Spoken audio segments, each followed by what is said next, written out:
7:29 en el territorio continental ecuatoriano, buscando la verdad en la revista de Opinión Democracia. Queremos saludar al consultor político Carlos Ferrín. Lo invitamos a un diálogo para conocer su punto de vista. Estamos inmersos en este proceso electoral contra el tiempo, con periodos acortados, dadas las condiciones de estas elecciones atípicas para el 20 de agosto próximo. ¿Cómo vislumbra la contienda electoral, Carlos? Quizás con esa inquietud ciudadana apática que dice, vamos a lo mismo, sin que los políticos entiendan el momento que estamos viviendo en el Ecuador y cuáles serían las condiciones diferentes. ¿Van a volver por las mismas promesas, ofrecimientos de todo a cambio de nada, cuando el país vive condiciones diferentes? Carlos, buen día. Un saludo a toda la audiencia de la democracia, señor Miguel. Mira, arranquemos por, quizás lo veo con un cierto grado de madurez, que no hayan 17 candidatos en la papeleta, sino apenas se limite a 8, que hayan hecho alianzas en algunos casos y que se estén concentrando en menos cantidad de candidaturas. Digamos que es una buena señal de arranque, ¿no? Están tratando de jugar bastante bien las cartas. Tenemos una revolución ciudadana que le está apostando 100% a arraigar el tema del correísmo. Creo que ellos no están sobre lo urgente, pero sí están sobre lo que saben y lo que necesitan para ganar en una sola vuelta, que es afianzar su primera vuelta, su 40%, ¿no? Y por ahí vemos un candidato que está tratando de apropiarse del tema del miedo, que es el candidato de la Alianza 136, Jan Topic. Él está hablando directamente al miedo latente del ciudadano, esa intranquilidad de no poder estar tranquilo en un semáforo, de que nadie se te puede acercar, toda esa paranoia por todos los altos índices de delincuencia que no paran, ¿no? Que todavía lo seguimos viendo en todos lados, mucho más profundizado, sobre todo en el tema de la costa. Y estamos viendo figuras repetirse, como Yacu, como Herbaz, que están entrando, y más nuevas figuras que estamos. Primera vez ya le entré de Fernando Villavicencio, quien podía capitalizar un poco esa especie de némesis de la revolución, porque ha sido un gran combatiente de ellos a nivel histórico, ¿no? Entonces se empiezan a acomodar un poco las frutas, alto número de indecisos todavía, hasta la última medición estaba un porcentaje bastante elevado, muy cercano entre el 70 y el 80%, muy elevado, porque no existía todavía una papeleta definida. Habría que ver las nuevas mediciones, cómo empiezan ya a distribuirse toda esa cantidad de votos o esa cantidad de decisión. Carlos, sí, efectivamente leíamos algo que en su momento daba cuenta Click Report y también C-Datos, datos un 70-80% de indecisos. No se le infla en el Ecuador a una fuerza que tiene una base dura del electorado al hablar de 40%, es decir, que haya un 20% de voto duro es bastante, pero un 40% no se infla eso porque está expuesto permanentemente, aunque sea por corrupción con dictámenes de jueces. Bueno, quizás están tratando por esa razón de hacer una estrategia muy similar a la que usaron en seccionales. Yo he visto en casos, vayamos un poco a la estadística histórica de la Revolución Ciudadana. No siempre una elección es muy parecida a la otra. Como en el caso del 2013, ellos tuvieron una elección perfecta, 107 asambleístas, Rafael en una sola vuelta. Pero en el 2014 perdieron sus bastiones grandes. Perdieron Cuenca, perdieron Quito, les fue terriblemente mal. Y habría que ver si eso de repetir la misma fórmula de figuras nuevas, frescas, no tan contaminadas, porque a la larga, Luisa González, aunque ha sido militante, aunque ha estado involucrada en algunos temas allí, no es una figura muy conocida, no es como hubiesen puesto un Patiño o un Marcela Guiñaga, alguien de mucho más larga data, ¿no? Pero sí, que creo yo que los que ellos están tratando de unificar, porque seguramente sus encuestas le han preguntado a todo el mundo por fulano, mengano, sotano, y no dan los números, y es muy difícil que den los números. El que mejor daba los números es Andrés Arauz, que a lo mucho le pusieron una apuesta de ponerlo de vicepresidente, porque es un candidato que gozaba de mucha resistencia en la elección pasada, y apuestan una figura totalmente joven que empieza a un discurso sistematizado de volveremos a lo de antes, vamos a estar mejor, vuelve Rafael Correa ya de frente, estos son los 6 pasos para su retorno. Y a lo mejor ellos le apuestan a que esa base dura de que, por ejemplo, Rafael Correa en las mediciones, a ellos sí les sale como que ganan una sola vuelta. Entonces, dentro imagino que sus cualitativos les deben preguntar a la gente, a los indecisos. La última pregunta, ¿le gustaría que vuelva Rafael Correa y se encargue de todos estos problemas? A lo mejor el sí de esa pregunta es tan alto que ellos dicen, bueno, vamos a apostarle a que le vamos a decir al Ecuador que con todo esto que vamos a hacer, volvemos a los buenos tiempos y vuelve Rafael Correa. Es la única luz que yo veo en esa campaña, porque así como la vemos, va a haber una segunda vuelta. El segundo que mejor represente a las necesidades de la gente, a captar los indecisos. Hablemos de los indecisos así brevemente. Los indecisos son precisamente esa clase que está totalmente decepcionada de la política, de los corruptos, de las derechas, de las izquierdas. Y dice, a mí no me van a hacer decir hasta que yo vea propuestas. Y cuando empiecen a haber propuestas, deben ser tan buenas que definitivamente se empiecen a amalgamar en un solo candidato, que es el que lo va a lograr al entrar en segunda vuelta, y ahí vamos a ver cómo eso se desarrolla en una segunda vuelta, que como vemos en el calendario es mucho más larga que la que tenemos aquí en la primera vuelta. Carlos, ¿y cómo ve el panorama del resto de candidatos? Usted se ha referido Bueno, al bloque de quienes fueron 10 años poder, pero ¿y el resto? ¿Cómo ve las potencialidades de Fernando Villavicencio, de Otto Sonnenhösner, Javier Herbas y otros? tenemos que analizar 3 aspectos, Miguel. Mira, para ganar una elección se necesitan de 3 factores. Primero, tener un buen candidato, conocido, de alto conocimiento, que tenga buen discurso, buen hablar. Debe ser un gran producto. No nos olvidemos que Rafael Correa tenía muchísimos de esos atributos. Por esa razón, en su momento, él fue alguien que irrumpió en la escena, que salió desde un 5% y ganó una elección.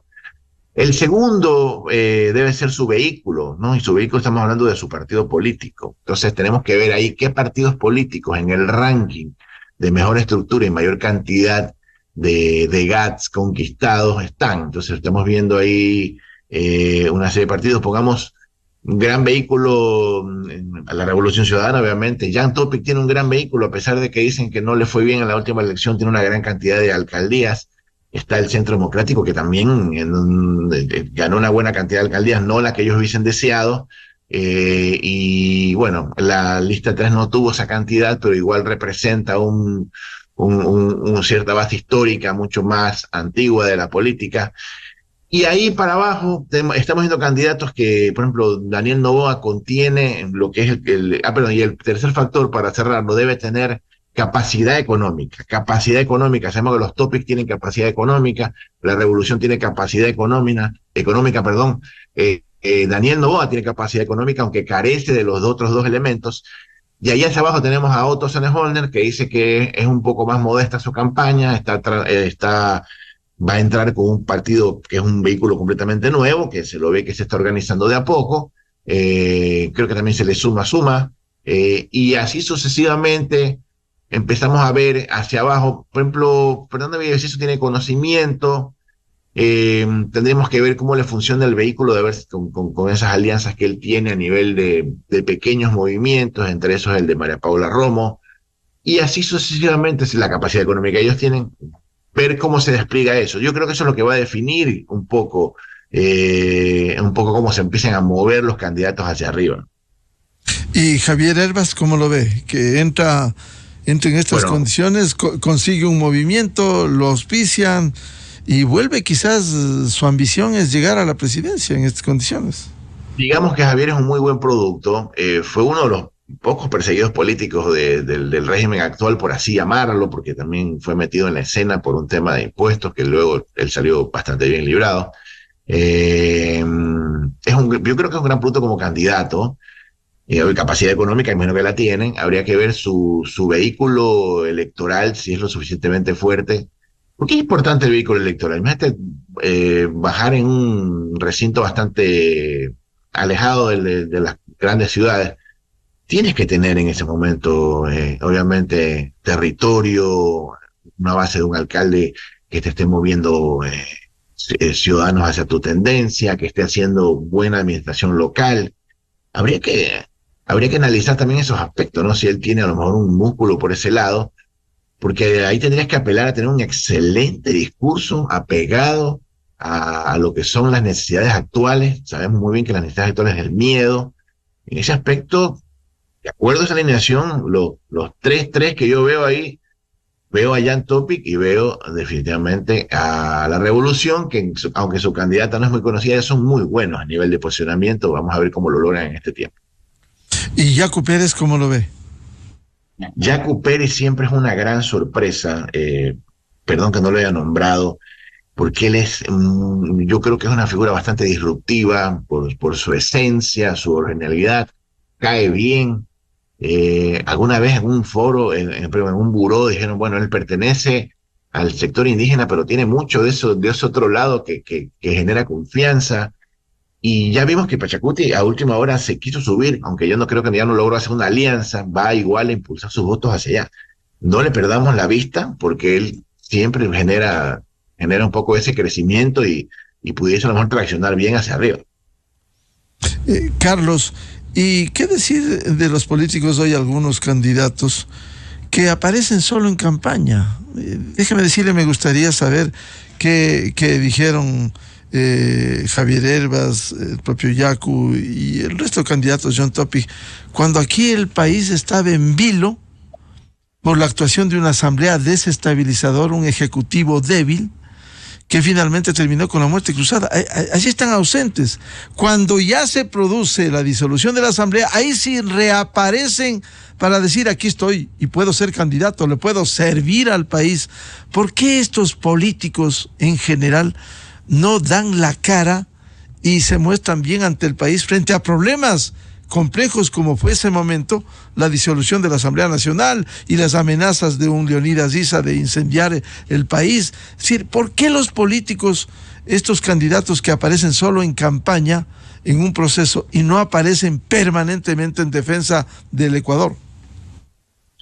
Bueno, esa es una de las cruces que tiene Yacu Pérez. Él al nivel de los movimientos que representa, le dijeron, bueno, no ha estado, quien se la fajó fue Issa en su momento. Entonces hubo una división ahí interna que generó mucha incertidumbre. Y la crítica interna, ¿no? También tenemos a un Javier Herbas que estuvo básicamente durante todo este tiempo, a pesar de que tuvo un capítulo con este gobierno, el resto fue no haber consolidado la conquista de la izquierda democrática, que él la puso en escena en gran escala por haber sido un buen candidato a la presidencia, haber dado un buen bloque asambleísta, y que obviamente la izquierda de fondo haya traccionado para también meter asambleístas, pero no logró, no consolidó un liderazgo y como tú dices, no estuvo todo el tiempo allí, ¿no? Donde las papas queman. No es el caso de Villavicencio, que siempre fue combativo, siempre estuvo allí. Le juega un poco que no esté el gobierno en la escena ni se haya presentado. En algún caso le facilita las cosas. Otro también es una persona que él dijo, me alejo. Él estaba en un gobierno saliente. Creo que él sí hizo una muy buena jugada porque alejarse le hizo bien. A la larga, cuando se empieza a bajar un poco la espuma y empiezas a ver un gobierno en el cual, en perspectiva, el de Lenin parece mejor, le juega un poco a favor, le juega un poco a favor el tema. Entonces, hay candidatos que ven también la cantidad de indecisos que dicen, bueno, la cantidad de indecisos es tan grande que yo podría ir a hacer lo mío, vengo de una elección, ¿por qué razón no lo voy a aprovechar? Y juegan su carta legítima de volverlo a intentar, a pesar de no haber estado donde las papas queman, ¿no? Se la vuelven a jugar y creo que por esa razón, vuelvo y repito lo que dije al inicio, lo único loable es que no haya la proliferación de 60 candidatos, de 15, por no ser tan exagerado, y ver una papeleta de 8 es bastante bueno, me parece a mí que a la larga es un buen mensaje. Sin embargo, ya 8 es bastante por un lado y segundo para un periodo de año y medio, porque quizás algunos están apuntando con el derecho que les asiste a las elecciones de febrero de 2025 por un periodo normal de 4 años.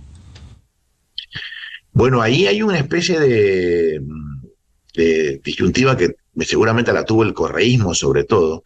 Año y medio es poco para gobernar, pero mucho para irse a una debacle. Pongo un ejemplo, el caso de Boric. En menos de un año él estaba totalmente ya sin créditos de popularidad. Vemos el caso de Petro, que en un año, en menos de un año ya, en un descender bastante prominente. Ni hablar del caso de Argentina, y vamos a ver cómo le va a Lula. Pero esto, ¿por qué se da? Porque efectivamente los pueblos, después de la pandemia y la gran decepción de cómo los gobiernos dejaron morir a tanta gente, quedaron o sea, tienen una especie como de dolor interno y son pueblos impacientes. Quieren ver cosas rápidas, quieren ver cosas que empiecen a funcionar. Y supongamos que gana la revolución ciudadana y ellos empiezan a jalar hacia su molino, empiezan a llamar a constituyentes, empiezan a hacer disidentes, pero ¿en qué rato van a combatir la delincuencia, que es lo que más nos urge? En un año y medio podría irse ese proyecto definitivamente al otro lado del péndulo. Entonces es bastante delicado. Ese año y medio, yo quisiera que la población lo vea como una especie de ventaja, ¿no? Hay tanta incertidumbre que espero que en este año y medio me demuestres si valió la pena ir por tu camino. Entonces, quizás en la próxima elección sean otras historias. Entonces, espero que Claro. tenemos como ecuatorianos la ventaja de que solo sea año y medio y que veamos hacia dónde va todas estas propuestas y si vale la pena en año y medio volverlos a reelegir.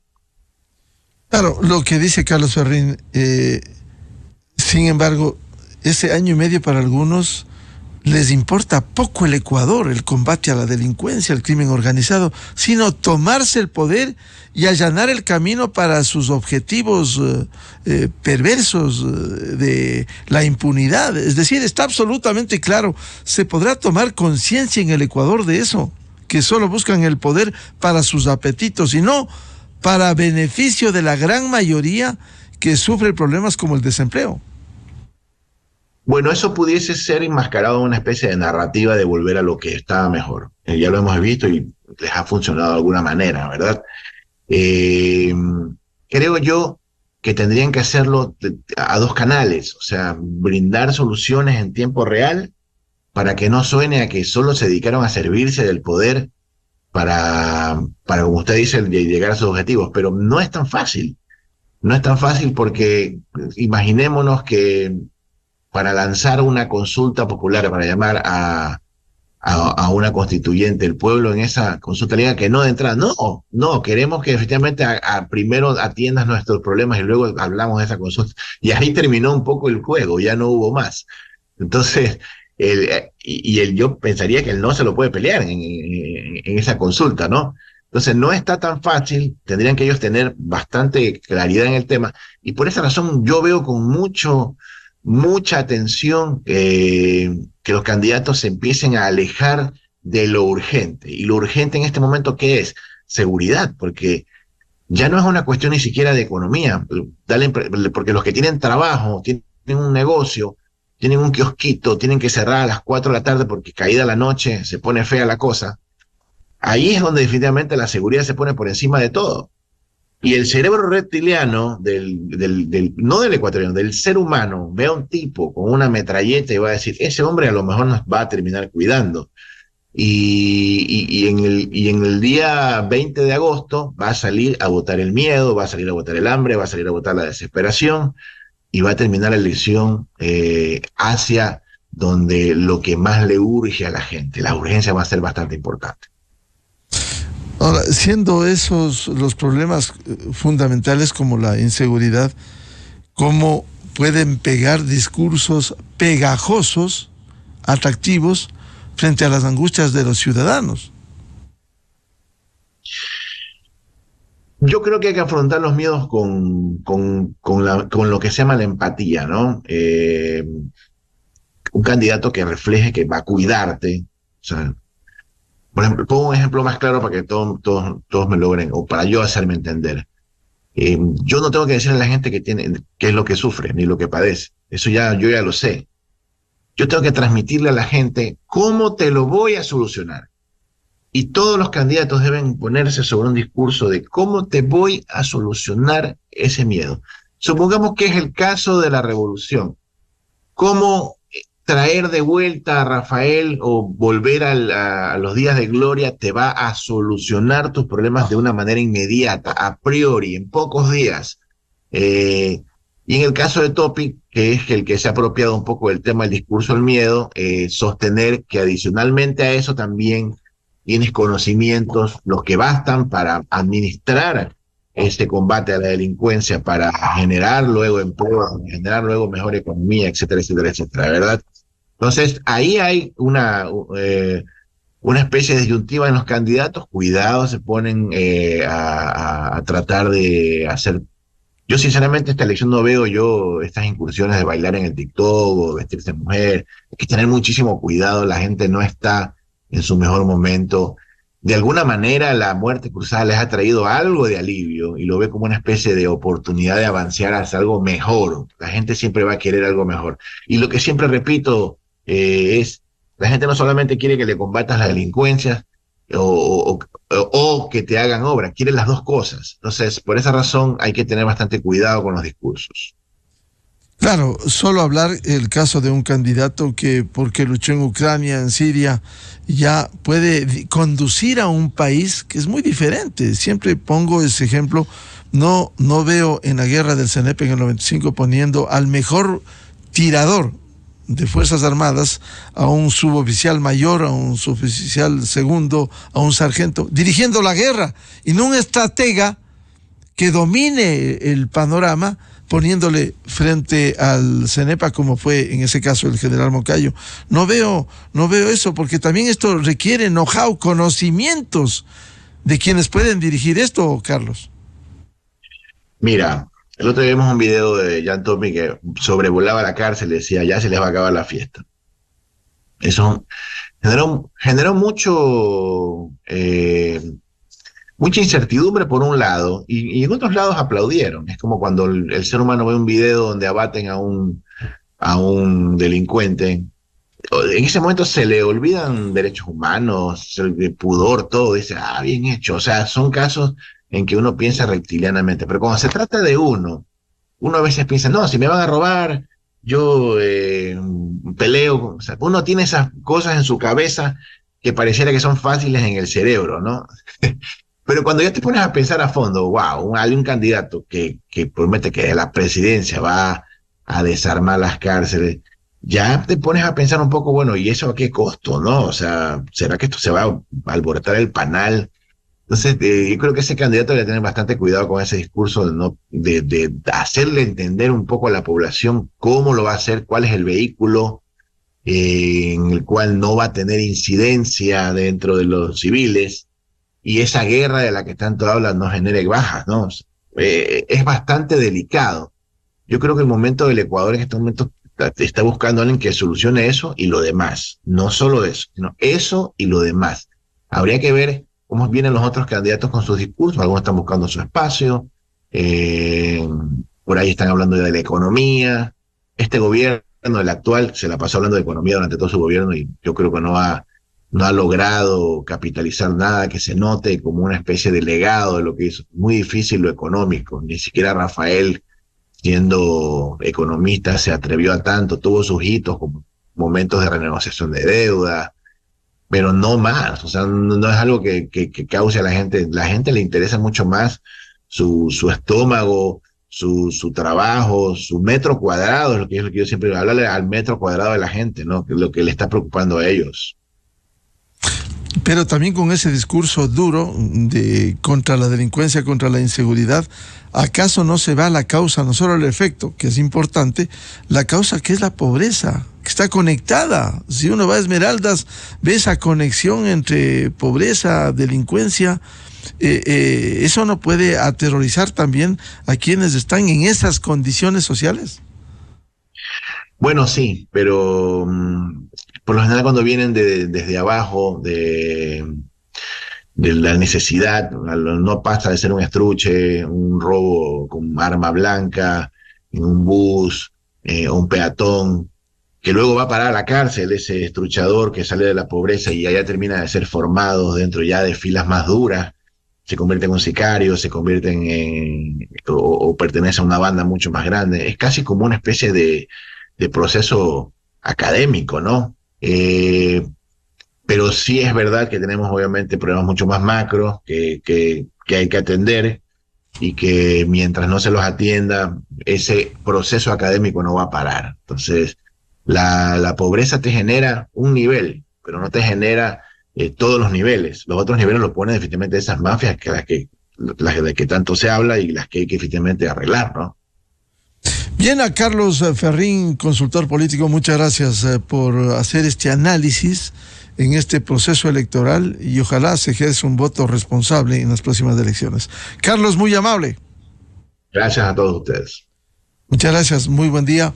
Buscando la verdad en la revista de Opinión Democracia, 7:55 en el territorio continental ecuatoriano. Pausa publicitaria y ya volvemos. Tenemos previsto un diálogo con el economista Alberto Acosta Burneo de Análisis Semanal. ¿Qué significa dejar de explotar el petróleo en el ITT, en el Yasuní?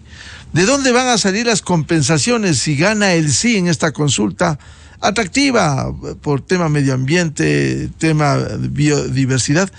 Pero ¿cuáles van a ser las incidencias y los problemas económicos de una decisión un poco de defensa del ambiente en estas condiciones que vive el Ecuador? Lo despejamos luego.